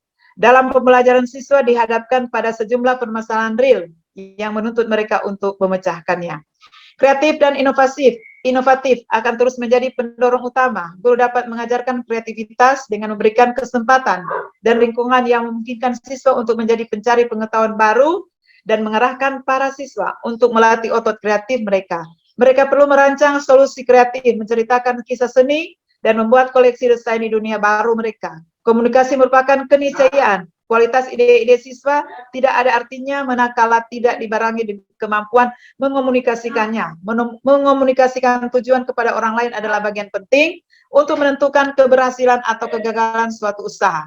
Hal ini termasuk pula kemampuan untuk menyusun dan menganalisis informasi yang diberikan dan terima. Dalam konteks modern, komunikasi bertalian erat dengan literasi media.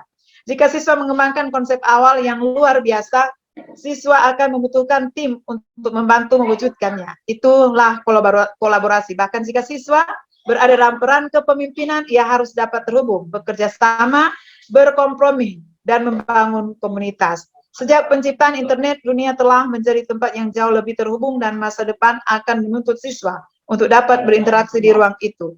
Ini berkenaan dengan kewarganegaraan global yang mencakup beragam kelompok etnis, budaya, dan gagasan. Untuk itu, siswa dituntut memiliki pemahaman lintas budaya. Selama teknologi berubah dan pasti berubah, pemahaman dasar tentang pemecahan masalah dan pembuatan desain program logis akan selalu penting. Lebih penting lagi bahwa siswa belajar cara navigasi dalam dunia informasi elektronik dan bagaimana mereka dapat menjadi warga digital yang positif. Untuk itulah kemampuan teknologi komputasi sangat penting bagi siswa. Pembelajaran karir mencakup banyak pekerjaan atau bidang dan keterampilan hidup yang penting. Hal itu berarti segalanya dari menetapkan dan mencapai tujuan, mengatur waktu serta menjadikan lebih terorganisasi dan efektif, berurusan secara positif dengan tantangan di tempat kerja. Hal ini memerlukan kemandirian dan perawatan diri. Salah satu bagian terpenting dari pembelajaran karir dan kehidupan adalah mengembangkan konsep bahwa siswa adalah pembelajar seumur hidup. Dengan mencermati keterampilan penting tersebut, kita mulai berpikir tentang tipe orang yang kita inginkan agar siswa berhasil dan tipe lingkungan yang perlu diciptakan untuk memungkinkan pembelajaran itu. 3R. Diakui oleh Arnold bukan idenya, adalah ciri-ciri karakter yang diharapkan dapat mendorong secara konsisten. Dan 3M, motivating, meaningful, made for everyone adalah cara yang membuat ruang kelas menjadi efektif dalam upaya-upaya tersebut. Sebagian besar 3R merupakan pendefinisian ulang tentang kegagalan. Dalam konteks pendidikan, banyak siswa tidak mau mengakui bahwa mereka berjuang di luar jadwal atau menganggap ide itu buruk. Siswa perlu diberitahu bahwa hanya melalui jawaban kesalahan pembelajaran itu terjadi. Jika siswa selalu benar, itu berarti bahwa siswa sudah tahu segalanya, dan dengan demikian pembelajaran tidak ada artinya. Masalahnya adalah bahwa hal itu membutuhkan keyakinan besar pada apa yang siswa ketahui untuk mengakui apa yang tidak diketahui. Resilient atau tangguh mengacu pada para siswa harus mampu bertahan dari kegagalan serta pengawasan dari orang lain untuk pilihan yang mengarah pada keputusan mereka. Hal ini merupakan komponen penting dari kesuksesan. Siswa harus menjadi lebih tangguh agar dapat dengan cepat meninggalkan kegagalan untuk beralih ke sesuatu yang lebih efektif atau lebih mampu mempertahankan pilihannya. Reflektif merupakan karakter penting yang harus dimiliki siswa untuk mencapai apapun yang berharga. Siswa harus dapat dengan jujur merefleksikan keberhasilan dan kegagalannya. Siswa perlu menyadari bahwa baik dalam kritik maupun pujian, siswa masih memiliki ruang untuk tumbuh dan berkembang. Rick Tucker, pengambil resiko. Dengan menjadi tangguh dan reflektif, siswa akan lebih bersedia mengambil resiko. Hal itulah yang akan memberikan kepada siswa peluang terbaik untuk berinovasi. Ditegaskan oleh Arnold, salah satu alasan penting perlunya menambah persyaratan untuk pembelajaran modern yang berkualitas adalah bahwa meskipun telah dibahas keterampilan yang harus diajarkan dan sifat-sifat karakter yang tertanam dalam keterampilan yang harus diasuh, belum dibahas apa yang kelas lakukan. Terdapat sejumlah sifat penting yang terbukti dalam ruang kelas yang berkualitas, yaitu 3M. Motivating, meaningful, and made for everyone. Maaf ya kalau salah jumlah. 1. Membuat motivasi. Belajar tidak hanya menyenangkan dan menarik atau mendapatkan nilai bagus. Guru perlu menjadikan pembelajaran secara intrinsik, memotivasi siswa dengan memberikan kesempatan kepada para siswa, membantu mereka menetapkan tujuan dengan jelas dan menjadikannya menantang. Tantangan itu penting karena tampaknya tidak ada yang terlalu mudah. Kebermaknaan. Ibu, Ya. mohon maaf, Ibu Angela, Ya. mungkin Ya. boleh di garis besarnya, kemudian kita bisa lebih dipersingkat, kemudian kita bisa lebih fokus di struktur teladan yang sudah Ibu kerjakan. Ya, Oh ini ya, saya rasa kalau cukup itu ya, jelas saya rasa. ini yang masih kita masih di landasan sih, memang di bab 1 itu kita masih melengkapi. Iya. Kalau itu struktur teladan, ya kita apa ya? Ya, di sini ada landasan psikologis, teori belajar kognitif. Iya, Ya. di mana teori kognitif mulai berkembang pada abad 20-an secara sederhana. Teori ini menggambarkan bahwa belajar adalah aktivitas internal yang terdiri dari beberapa proses seperti pemahaman, mengingat, mengolah informasi, dan seterusnya sampai pada perasaan. Baru ada teori perkembangan kognitif menurut Jean Piaget. Teori perkembangan kognitif Jean Piaget atau teori Piaget menunjukkan bahwa dan seterusnya menurut dia bahwa ada anak dilahirkan dengan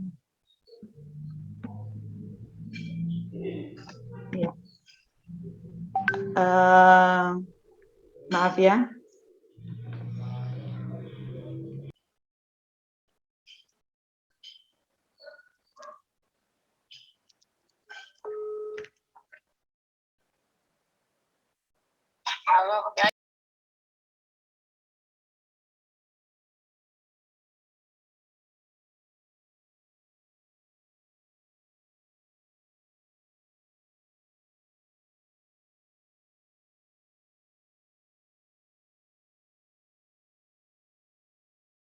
Maaf, kita lanjut saja ke struktur teladan SMP Katolik Santa Maria Goretti Lembean.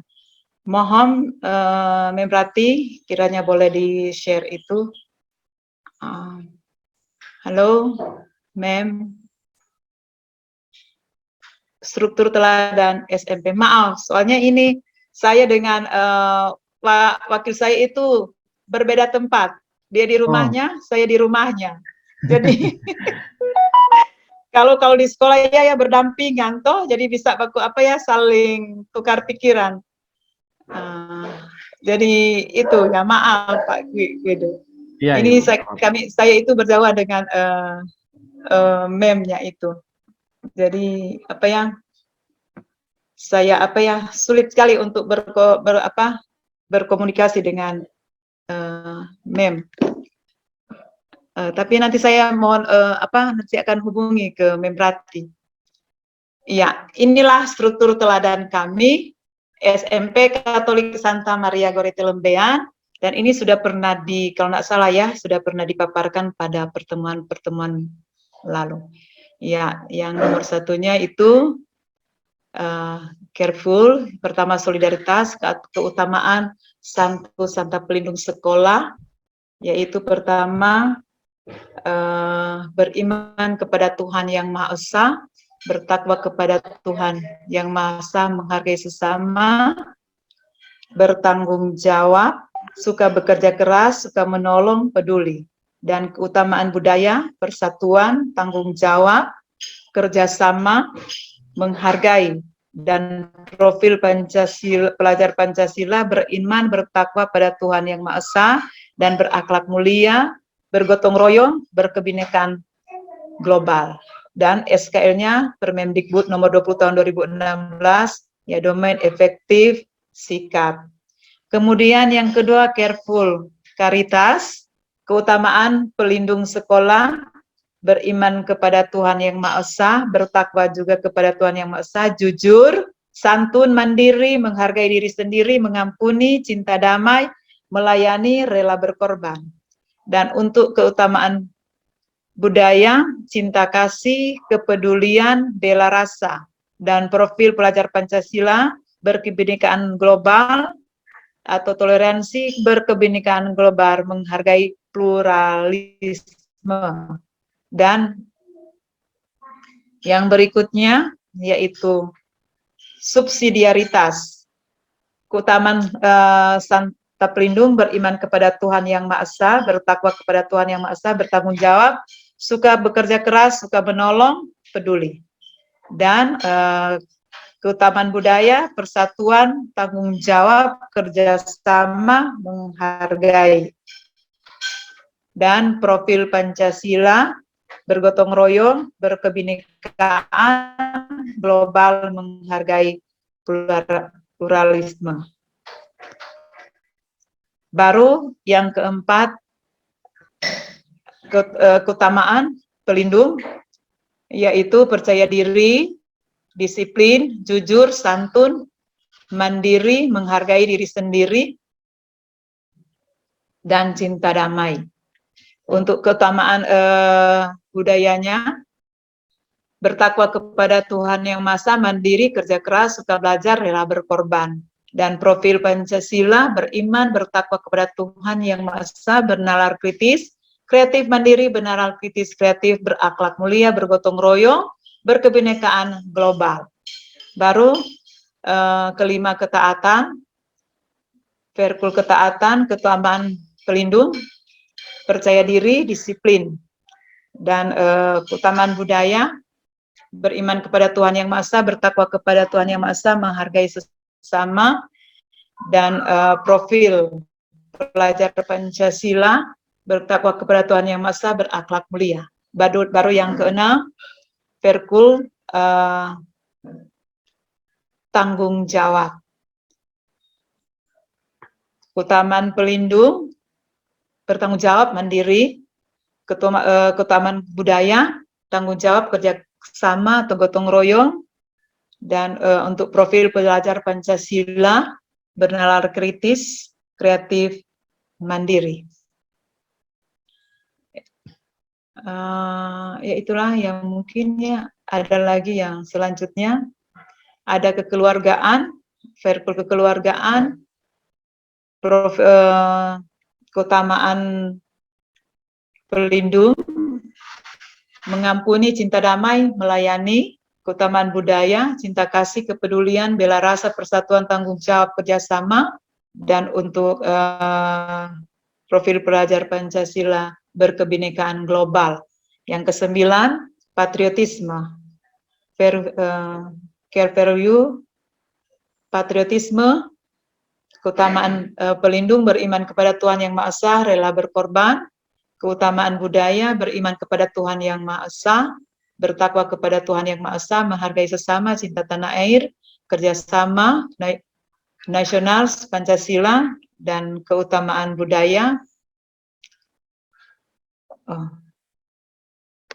berakhlak mulia, bernalar kritis. Dan profil Pancasila,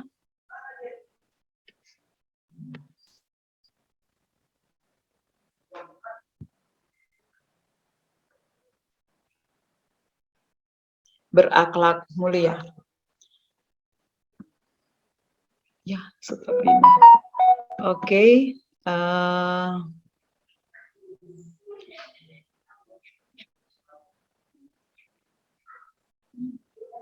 Ya itulah ya struktur SMP Katolik Santa Maria Goriti Lembean.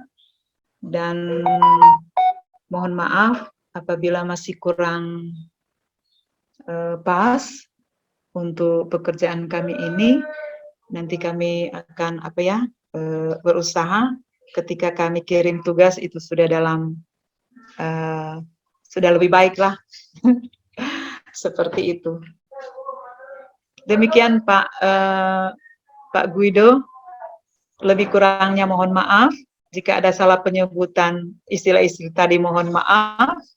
Dan itulah yang menjadi, jadi tadi itu yang pertama dipaparkan, yaitu kami melengkapi itu yang bab 1. Kalau itu struktur itu sudah dipaparkan pada pertemuan yang lalu. Dan sementara ini wakil saya dan guru-guru yang sementara merampung. Jadi memang belum rampung sampai saat ini. Jadi tinggal menunggu apa yang menjadi hasil ya, pekerjaan yang sudah ditugaskan kepada kami semua. Terima kasih atas perhatian, lebih kurangnya dimohon maaf. Selamat siang. Nah, mungkin ada tambahan dari wakil saya, Mem Rati. Kiranya Mem boleh kasih tambahan, walaupun hanya dalam suara.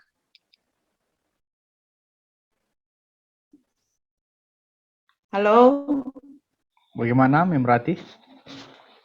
Halo Ibu Mem. Bolehkah menambahkan? Kameranya lagi bermasalah, Pak. Laptopnya lagi bermasalah. Dia punya mic, nggak jadi. Ya, oke. Jadi dia tidak bisa berpartisipasi lewat apa ya, menambahkan untuk apa yang saya sudah paparkan. Terima kasih Pak. Baik, terima kasih Ibu Angela atas Ya. pemaparannya. Pertama dulu berkaitan dengan landasan iptek tadi cukup luar biasa ya. Saya lihat peta pemikirannya berkaitan dengan landasan iptek tersebut, berkaitan dengan yang diawali dari bonus demografi yaitu 2045 yang menjadi sasaran bangsa dan negara kita ini, bagaimana nanti menghadapi 2045, melihat kesiapan kita. Saat ini kita mempersiapkan para peserta didik yang nanti akan bertarung dalam Indonesia Emas 2045, di mana di situ nanti angkatan kerja yang produktif itu cukup besar ya. Itu satu hal kajian yang luar biasa, karena itu yang diharapkan sebenarnya dalam 2045, di mana Ibu juga memaparkan berkaitan dengan revolusi industri 4.0 yang saat ini sudah mulai kita hadapi dengan pendidikan abad 21 atau century learning, 21st century learning. Kemudian dihadapkan juga dengan society 5.0.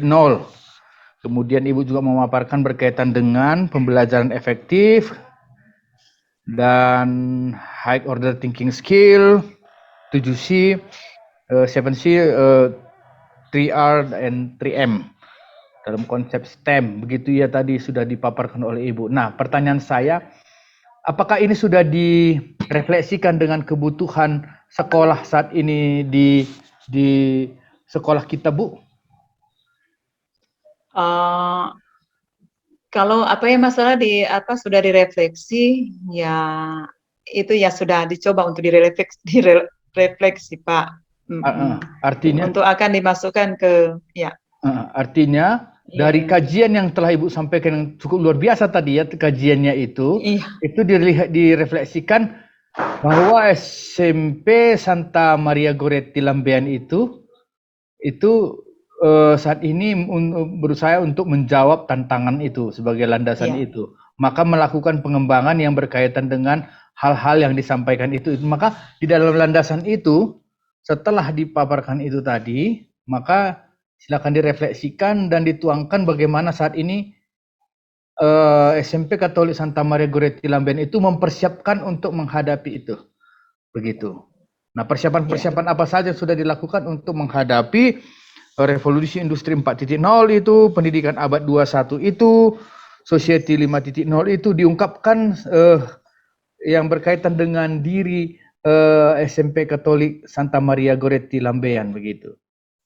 Nah, itu baiknya supaya melengkapi landasan itu, tidak hanya mengutip dan dikumpulkan, dituangkan seperti itu, tapi tetap direfleksikan sesuai dengan kebutuhan yang dan pergerakan yang akan dipersiapkan, rancangan yang akan dipersiapkan untuk SMP Katolik Santa Maria Goretti Lambean. Begitu. Dengan demikian akan menjadi mantap nanti naskah kurikulumnya ini akan menjadi mantap dengan adanya itu. Baik, Ibu. Terima kasih. Selanjutnya saya mau melihat kembali apakah bisa ditampilkan kembali naskah